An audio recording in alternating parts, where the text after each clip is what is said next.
Good morning, good afternoon, good evening बच्चों, कैसे हैं? सबका पढ़ाई लिखाई हो रहा है? Myself Deepak Kumar. Today we are here to learn chemistry. आज हम लोग शुरू करेंगे केमिस्ट्री। ठीक है, तो केमिस्ट्री होता क्या आखिर? ठीक है, केमिस्ट्री अगर हम देखते हैं तो अलग अलग करके देखते हैं तो CHE अलग हो गया, मिस्ट्री अलग हो गया, मतलब केमिकल मिस्ट्री। केमिकल केमिस्ट्री को हम क्या कहते हैं? केमिस्ट्री कहते हैं। That is the definition made by me. ये डेफिनेशन मैंने बनाया, ठीक है, कि केमिकल मिस्ट्री को हम केमिस्ट्री कहते हैं। ठीक है, तो केमिस्ट्री का रियल डेफिनेशन क्या हो सकता है भाई? तो देखेंगे केमिस्ट्री का रियल डेफिनेशन क्या होगा। शुरू करें तो केमिस्ट्री क्या होता है? तो केमिस्ट्री लिखेंगे it is a branch of science, it is a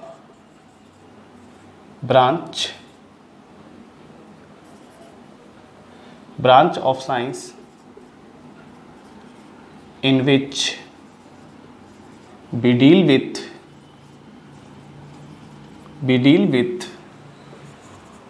chemicals। ठीक है, हम लोग किसके बारे में बात करेंगे? केमिकल्स के बारे में बात करेंगे, मैटर्स के बारे में बात करेंगे, मैटर्स। ठीक है, किसके बारे में बात करेंगे? मैटर्स के बारे में बात करेंगे एंड दियर प्रॉपर्टीज। इन सब चीज़ों के बारे में हम लोग केमिस्ट्री में बात करेंगे। तो किसके किसके बारे में बात करेंगे? इसमें हम लोग डील करेंगे किस किस चीज़ों के बारे में? केमिकल्स के बारे में डील करेंगे। ठीक है, कि केमिकल्स क्या क्या होते हैं, हमारे आसपास में जो चीज़ें प्रेजेंट होती हैं उसमें क्या क्या चीज़ें केमिकल्स होती हैं। मैटर्स के बारे में पढ़ेंगे और उसके प्रॉपर्टीज़ के बारे में पढ़ेंगे। As well as we will learn about, as well as we will deal about fundamental particles of the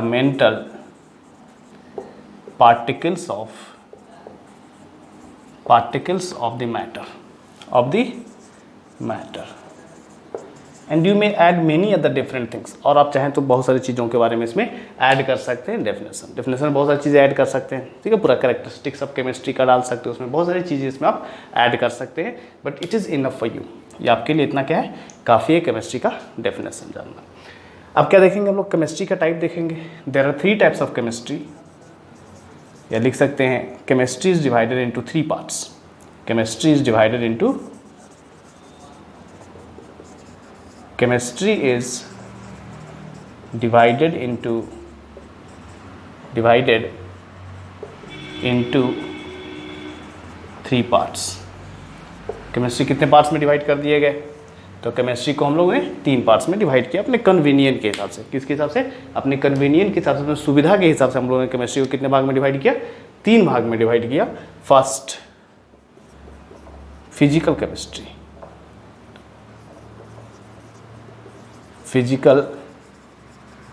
chemistry, second organic chemistry,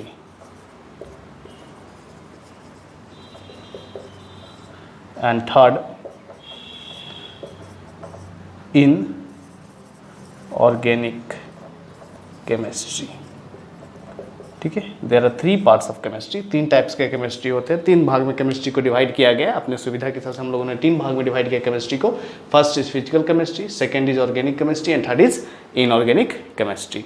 ठीक है, तो फिजिकल केमिस्ट्री क्या होता है, ऑर्गेनिक केमिस्ट्री क्या होता है, इनऑर्गेनिक केमिस्ट्री क्या होता है, जल्दी से इसको नोट कीजिए। हम लिख के दिखाते हैं क्या क्या होता है फिजिकल और ऑर्गेनिक इनऑर्गेनिक केमिस्ट्री।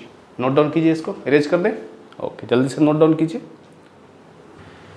ओके, तो क्या लिखेंगे? It is a branch of chemistry, it is a branch of chemistry in which we deal with physical characteristics, है ना? फिजिकल यानी कि सॉलिड है, लिक्विड है, गैस है, किस तरह के कैरेक्टरिस्टिक्स है उसके बारे में हम डील करेंगे। इन विच we deal with physical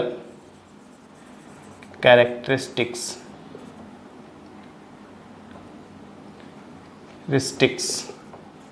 or physical appearance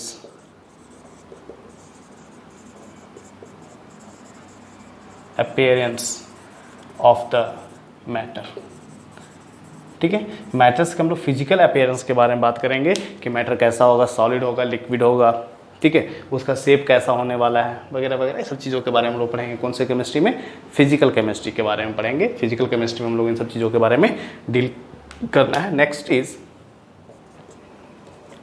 organic chemistry. Organic chemistry, ठीक है। तो क्या लिखेंगे ऑर्गेनिक केमिस्ट्री में?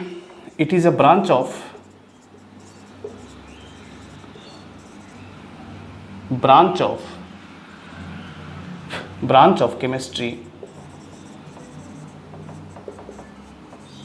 केमिस्ट्री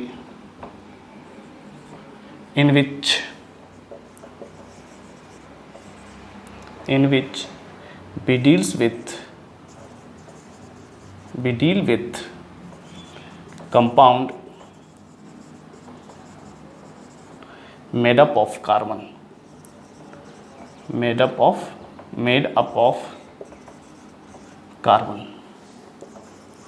ठीक है। वैसे चीज़ों के बारे में बात करेंगे जो किस कंपाउंड से बने होते हैं, किससे कंपाउंड बने होते हैं? कार्बन से बने होते हैं, ठीक है, मोस्टली कार्बन से बने होते हैं। And carbonate, carbon, oxygen and carbonate, oxygen, इसमें ऑक्सीजन भी ऐड हो सकते हैं, ऐसा कोई ज़रूरी नहीं है। और कार्बोनेट, नॉन मेटल्स कार्बोनेट या कार्बोनेट सीधा लिख दीजिए आप, ठीक है। हम लोग उसके बारे में बात करेंगे जो किसके कंपाउंड बने होते हैं? कार्बन के बने होते हैं, ऑक्साइड्स के बने होते हैं, कार्बोनेट्स हो सकते हैं, ठीक है, जिसमें क्या है ऑक्साइड्स कार्बोनेट हो सकते हैं, और carbon dioxide carbonate and carbon dioxide carbon monoxide और carbon dioxide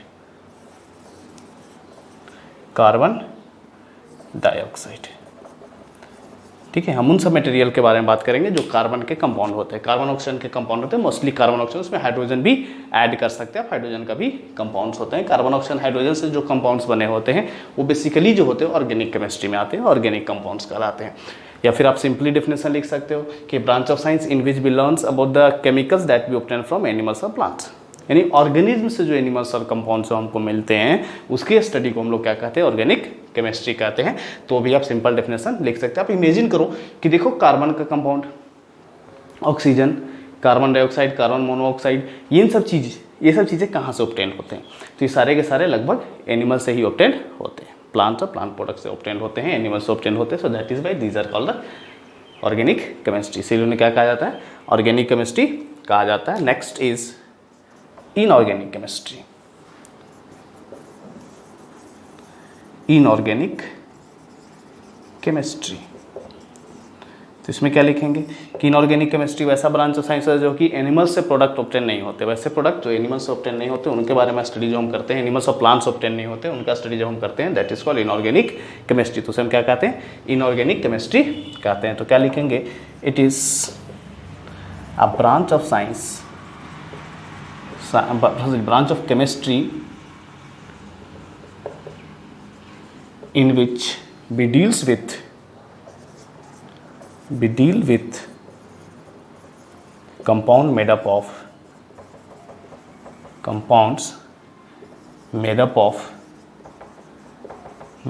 metals and non-metals, ठीक है। यानी कि मेटल्स और नॉन मेटल्स के बने हुए कंपाउंड, कार्बन को छोड़ करके, इन सब को छोड़ करके जो कंपाउंड बने होंगे वो किस में हम डील करेंगे? इनऑर्गेनिक केमिस्ट्री में डील करने वाले हैं।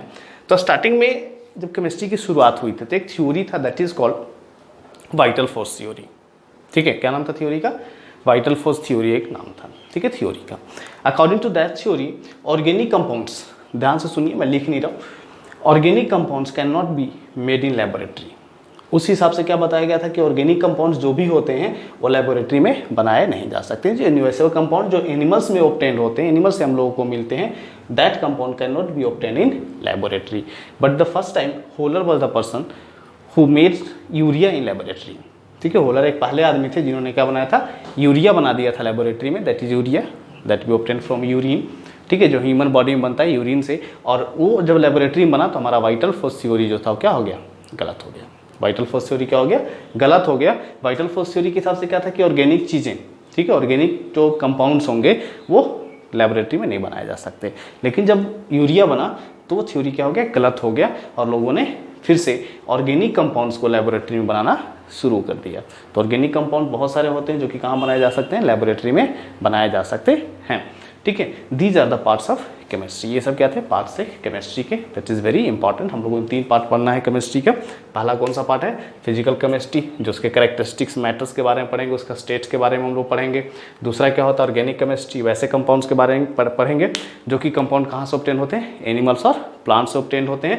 और इनऑर्गेनिक केमिस्ट्री यानी कि हम लोग उसके बारे में पढ़ेंगे जो मेटल्स और नॉन मेटल्स जो कंपाउंड फॉर्म होते हैं, ठीक है। एसिड्स वगैरह के बारे में पढ़ेंगे। तो हम लोग किस में पढ़ेंगे, सब इनऑर्गेनिक केमिस्ट्री में पढ़ेंगे, ठीक है। बच्चे बोलते हैं कि केमिस्ट्री बहुत टफ होता है, एग्जामिनेशन में जो क्वेश्चन पूछा जाता है उसके बेसिस पे और वगैरह बहुत डिफरेंट टाइप्स के प्रॉब्लम्स आते हैं बच्चों के साथ। तो बच्चे बोलते हैं केमिस्ट्री बहुत डिफ़िकल्ट सब्जेक्ट है। ऐसा है कुछ नहीं, बस प्रॉब्लम क्या है कि आप मेहनत नहीं करते हो। तो केमिस्ट्री पढ़ने के लिए आपको कुछ चीज़ें जो हैं वो अच्छे से याद रखने होंगे। क्या क्या चीज़ें याद रखने होंगे, दैट इज़ वेरी इंपॉर्टेंट, ठीक है। इसको क्लीन करके हम लिख दें क्या क्या चीज़ें चाहिए आप लोगों को केमिस्ट्री अच्छा करने के लिए, केमिस्ट्री में फुल मार्क्स ऑब्टेन करने के लिए आपको क्या क्या चाहिए। अगर जो चाहते हैं कि हमको केमिस्ट्री में अच्छा मार्क्स चाहिए तो जो आपको गाइडलाइंस दिया जा रहा है उसको आप फॉलो कीजिए, ठीक है। तो लिख दें क्या क्या चाहिए आपको केमिस्ट्री के लिए। देखिए बच्चे जो होते हैं वो केमिस्ट्री से भागते हैं। रीज़न क्या है कि इक्वेशन उनको नहीं याद होता। इक्वेशन याद नहीं होने के पीछे रीज़न क्या है कि उनको केमिकल फार्मूला ही नहीं लिखने आता है। केमिकल फार्मूला नहीं लिखना आता, क्यों नहीं आता भाई, क्योंकि उनको वैलेंसी नहीं याद होता। बात समझ में आ रहा है। तो वैलेंसी जिस किसी बच्चे को याद हो जाए, वैलेंसी जिस किसी बच्चे को याद हो जाए, या कुछ मेटल्स वगैरह का कैरेक्टरिस्टिक्स अगर उसको याद हो जाए, तो उस कंडीशन में उसको केमिस्ट्री बहुत आसान लगेगा। तो उसको करने के लिए क्या करेंगे, एक बुक आता है लैंग्वेज ऑफ केमिस्ट्री नाम का, लैंग्वेज ऑफ केमिस्ट्री, ठीक है। तो लैंग्वेज ऑफ केमिस्ट्री का बुक आप एक परचेज करेंगे। किसका बुक परचेज करेंगे भाई, सबसे बेसिक चीज़ है लैंग्वेज ऑफ केमिस्ट्री। अगर लैंग्वेज ऑफ केमिस्ट्री का बुक्स आपके पास है, ठीक है, तो बहुत अच्छी बात है। आपने उसको पढ़ा नहीं तो उसमें एक कॉलम दिया हुआ है, 2 बुक्स आते हैं लैंग्वेज ऑफ केमिस्ट्री का जो हम देखे अभी तक। बहुत सारे बुक्स आएंगे, कोई बात नहीं, लेकिन एक बुक जो हम देखे हैं, पढ़े हैं, दैट बुक इज़ विद्यासागर, ठीक है। विद्यासागर पब्लिकेशन का बुक आता है। उसमें एक चीज़ दिया हुआ है वैलेंसी, ठीक है। जिस बच्चे को याद है, जिन बच्चों को याद है तो बहुत अच्छी बात है, जिनको नहीं याद है वो बच्चे क्या करेंगे, वैलेंसी उसको अच्छे से याद कर लेंगे, ठीक है। टोटल 51 वैलेंसीज उसमें दिए हुए हैं, वो टोटल 51 वैलेंसीज को आपको क्या करना है, याद करना है। अगर केमिस्ट्री को अच्छा करना है तो first of all you have to learn valency. पहला चीज़ आपको क्या पढ़ना होगा, वैलेंसी पढ़ना होगा। और दूसरी चीज़ कि atomic number and atomic mass, atomic number and atomic mass up to 20, ज़्यादा नहीं याद करना है, ठीक है। एटॉमिक नंबर 20 तक, और एटॉमिक मास कहाँ तक चला जाएगा, 40 तक चला जाएगा। एटॉमिक नंबर 20 तक, एटॉमिक नंबर 20 तक, ठीक है। एटॉमिक नंबर एटॉमिक मास आप कितना तक याद कर लोगे, देखो इधर पीरियोडिक टेबल दिख रहा है, ठीक है। 20 तक ही आपको याद करना है। कहाँ तक याद करना है, सिर्फ 20 तक। एटॉमिक नंबर आप 20 तक याद करोगे तो उसका एटॉमिक मास कहाँ तक हो जाएगा, 40 तक। यानी कैल्शियम तक आपको याद करना है। Atomic number and atomic mass means कहाँ तक, मीन्स कैल्शियम तक, Ca, कैल्शियम यानी कि Ca तक याद करना है। कहाँ तक याद करना है, Ca तक आप याद करोगे 20, 40, है ना। कैल्शियम तक अगर आप याद कर लेते हो तो काफ़ी है। और बाकी जो एटॉमिक नंबर एटॉमिक मास बचता है वो आप प्रैक्टिस करते करते याद कर लोगे, ठीक है। ज़्यादा याद करने की जरूरत नहीं है, 20 तक याद रखेंगे। 20 तक ही लोग पूछते हैं। Valency is most important and second atomic number and atomic मास, ठीक है। और बाकी बात जो चीज़ें सीखनी है वो हमारे साथ आप सीख सकते हैं। That is very easy chapter. Chemistry जो होता है बहुत ही आसान चीज़ होता है, बहुत आसान होता है। बस थोड़ा सा सिर्फ फर्स्ट में स्टार्टिंग में आपको मेहनत करना होगा। वैलेंसी और एटॉमिक नंबर एटॉमिक मास वगैरह आप याद कर लें तो ये बहुत आसान हो जाएगा। केमिस्ट्री फिर देखने में लगेगा कि it is very easy subject, not a difficult. बहुत डिफिकल्ट नहीं लगेगा, ये बहुत ही आसान लगेगा। जिसके पास लैंग्वेज ऑफ केमिस्ट्री हो उसका क्या करेगा, वो वैलेंसी याद कर ले तो बहुत ही आसान हो जाएगा केमिस्ट्री। केमिस्ट्री में कुछ बचता ही नहीं है उसके बाद, फिर केमिस्ट्री में उसके बाद फिर कुछ बचता ही नहीं। जो लैंग्वेज ऑफ केमिस्ट्री का वैलेंसी, ये 2 चीज़ें याद कर लें, उसके बाद उसको पता चल जाएगा how to write chemical formula, chemical formula कैसे लिखते हैं, उसके क्या क्या इंपॉर्टेंस होती हैं। बहुत सारी चीज़ें जो होती हैं केमिस्ट्री में आप कर सकते हैं इन 2 चीज़ों के बेसिस से। मतलब पूरा केमिस्ट्री जो है मोस्ट ऑफ द केमिस्ट्री का जो पार्ट है, कहते हैं एक तरह से पिलर है ये केमिस्ट्री का। These are the pillar of chemistry. अगर आप केमिस्ट्री बहुत अच्छा करना चाहते हैं तो ये दो चीज़ें अच्छे से याद कर लीजिए, आपका केमिस्ट्री पक्का बहुत अच्छा होगा और बहुत ही अच्छा मार्क्स आप ऑब्टेन करेंगे। तो ये दो चीज़ें बहुत इंपॉर्टेंट है, बार बार इसीलिए कह रहा हूँ क्योंकि बिना इन दो चीज़ों के अगर आप चाहते हैं, if you want to learn chemistry without this thing is not possible. It is impossible to learn chemistry without valency and atomic number, atomic masses. It is very important and compulsory for you. So मैं एक ही चीज़ prescribe करूँगा आगे chemistry का video शुरू करने से पहले कि इन दो चीज़ों को आप क्या कर लें, याद कर लें। उसके बाद फिर केमिस्ट्री पढ़ने में आपको मज़ा आएगा और मुझे पढ़ाने में भी बहुत मज़ा आएगा। ठीक है, पढ़ाई करते रहिए। मिलते हैं नेक्स्ट वीडियो में।